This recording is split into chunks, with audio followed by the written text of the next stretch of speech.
Ni abang Grab ni. Dia suruh cakap orang babi, cakap Cina babi.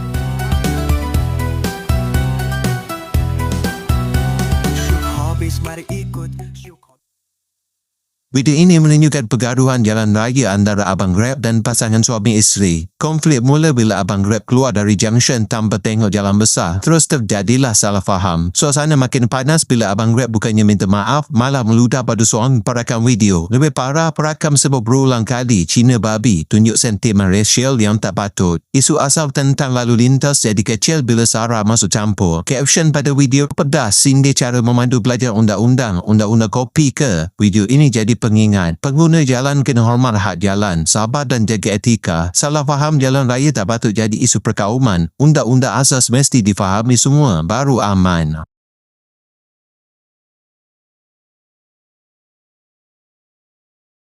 Ni abang Grab ni.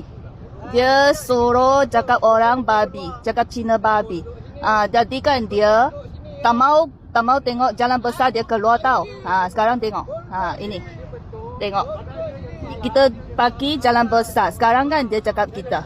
Dia salah pun. Lepas tu sekarang dia macam ni. Cakap orang pula.